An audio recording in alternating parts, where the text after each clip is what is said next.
அஸ்ஸலாமு அலைக்கும் வரஹ்மத்துல்லாஹி வபரகாத்துஹு. Welcome to our channel. All is well my dear. அல்ஹம்துலில்லா.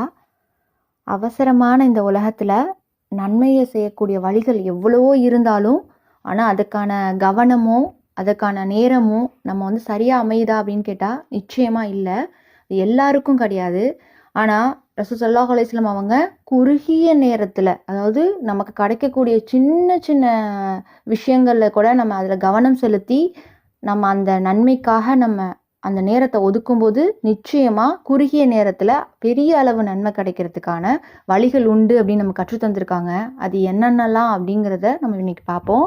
பிஸ்மில்லாஹி ரஹ்மானிர் ரஹீம். ரமலான் மாதத்தில் உம்ரா செஞ்சால் அது ஹஜ் செய்வதற்கு சமம் அப்படின்னு ரசூல் ஸல்லல்லாஹு அலைஹி வஸல்லம் அவங்க சொல்லியிருக்காங்க. ஸோ முடிஞ்ச வரைக்கும் ரமலானில் உம்ரா செஞ்சோம் அப்படின்னு சொன்னால் ஹஜ் செஞ்ச நன்மையை நம்ம பெறலாம். அடுத்து, ஒரு அடியான் அல்லாஹ்வை நெருங்கி இருக்கக்கூடிய இடம் எதுன்னு பார்த்தீங்கன்னா அவன் சுஜூதில் இருக்கும்போது தான். அதனால் சுஜூதில் இருக்கும்போது நிறைய துவா செய்யணும். ஏன்னா அல்லாஹுக்கு நெருக்கமான இடம் அது. அது மட்டும் இல்லாமல் பாங்குக்கும் இக்காமத்துக்கும் இடையில் கேட்கப்படக்கூடிய துவா நிச்சயமாக மறுக்கப்படாது. கண்டிப்பாக அல்லாஹ்வால் ஏற்றுக்கொள்ளப்படும். அதனால் பாங்குக்கும் இக்காமத்துக்கும் இடையில் நம்ம நிறைய துவாக்களை செய்யணும். அடுத்து, நம்ம மரணித்தவங்களுக்காக தொழுகை நடத்துகிற வரைக்கும் அதோட நல்லடக்கத்தில் கலந்து கொள்கிறவங்களுக்கு ஒரு கீராத் நன்மை உண்டு. அது அடக்கம் செய்கிற வரைக்கும் நம்ம இருக்கிறவங்களுக்கு 2 கீராத் நன்மை.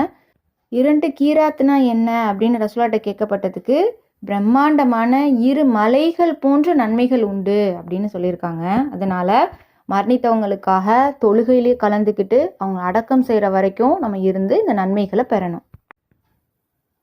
அடுத்து முக்கியமான ஒரு விஷயம் என்னென்னா, தாய் தகப்பன் இல்லாதவங்களை நம்ம பொறுப்பேற்று அதை வளர்க்கக்கூடியவங்களுக்கு சுவனத்தில் ஒரு மிகப்பெரிய பரிசு இருக்குது. அது என்ன அப்படின்னா, ரசூல்லாவோட நெருக்கமாக இருக்கக்கூடிய நமக்கு தகுதி, நமக்கு வாய்ப்பு, அதை அல்லாஹ் நமக்கு தரான். ஒரு மனுஷன் மரணிச்சதுக்கு அப்புறம் அவனுடைய உலக தொடர்பு எல்லாமே நின்றுடும். ஆனால் 3 விஷயங்களை தவிர, அது என்ன அப்படின்னா, சதக்கத்துல் ஜாரியா, நன்மை தொடர்ந்து வந்துக்கிட்டே இருக்கிற அளவுக்கு நம்ம செய்யக்கூடிய தர்மம், பயனளிக்கக்கூடிய கல்வி, மரணித்தவங்களுக்காக பிரார்த்திக்கக்கூடிய அவங்களுடைய குழந்தைகள். ஸோ அவங்களுடைய குழந்தைகள் செய்யக்கூடிய துவா நிச்சயமாக மரணித்ததுக்கு அப்புறமும் அவங்கள போய் சேரும். இந்த 3 விஷயங்களை தவிர வேறு எதுவுமே நம்ம இறந்ததுக்கு அப்புறம் நம்மளை பின்தொடராது. அதனால் நிறைய இந்த நல்ல அமல்களை செய்வோம். லா ஹவுல வலா கூவத்த இல்லா பில்லா அப்படிங்கிற இந்த வார்த்தைகள் சுவனத்தோட பொக்கிஷங்களில் ஒன்று அப்படின்னு ரசூல் ஸல்லல்லாஹு அலைஹி வஸல்லம் அவங்க நமக்கு கற்று தந்திருக்காங்க. இஷா தொழுகையை ஜமாத்தோட தொழுதோம் அப்படின்னா பாதி இரவு நின்று வணங்கின நன்மை நமக்கு கிடைக்கும். அதே சுபஹு தொழுகையை ஜமாத்தோட தொழுதோம் அப்படின்னா இரவு முழுவதுமே நம்ம நின்று வணங்கின நன்மை நமக்கு கிடைக்கும். அதனால் இஷாவையும் ஃபஜ்ரையும் கண்டிப்பாக ஜமாத்தோட தொழுவுங்க. மற்ற எல்லா வக்தையுமே ஆண்கள் ஜமாத்தோட தொழுவது கட்டாய கடமை. சுபஹானல்லாஹி வபிஹம்திஹி சுபஹானல்லாஹில் அலீம் அப்படிங்கிற இந்த 2 வார்த்தைகள் அல்லாஹுக்கு ரொம்ப பிடிச்சமான வார்த்தை. அது மட்டும் இல்லாமல் இது ரசூலா சொல்லும்போது இது நாவுக்கு இலகுவானதாக இருக்கும். ஆனால் அல்லாஹுடைய தராசில் இது ரொம்ப கனமானதாக இருக்கும், அதிக நன்மையை பெற்றுத்தரக்கூடியதாக இருக்கும்னு சொல்லியிருக்காங்க. ஸோ சுபஹானல்லாஹி வபிஹம்திஹி சுபஹானல்லாஹில் அலீம் அப்படிங்கிற வார்த்தைகளை அதிகம் நம்ம ஓதணும். யார் அல்லாவை சந்திக்க விரும்புகிறாங்களோ அவங்கள தான் அல்லாவும் சந்திக்க விரும்புகிறான்.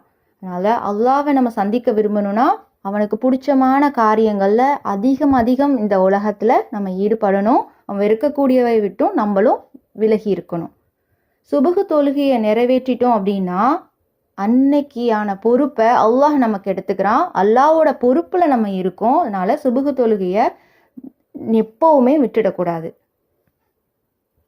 அல்லாஹுக்காகவே நம்ம பணிவோடு நடந்தோம் அப்படின்னா அல்லாஹ் நம்மளை மேன்மைப்படுத்துகிறேன் அப்படிங்கிறான். எப்போவுமே நமக்கு பணிவுங்கிறது ரொம்ப முக்கியம். அது அல்லாஹுக்காக பணிவோடு நடக்கிறவங்கள அல்லாஹ் நிச்சயமாக மேன்மைப்படுத்துவான். ஆமீன். ரசூலா சொல்லும்போது, என் மீது ஒரு முறை சலவாத்து கூறினீங்கன்னா அல்லாஹ் உங்களுக்கு 10 முறை அருள் புரிகிறான் அப்படின்னு சொல்கிறாங்க.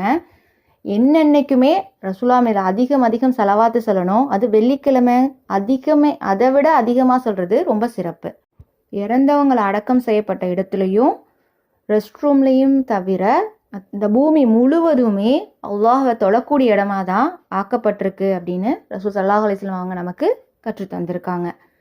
செயல்களில் ரொம்ப ரொம்ப சிறந்தது எதுனா தொழுகையை அதனோட நேரத்தில் தொழணும்.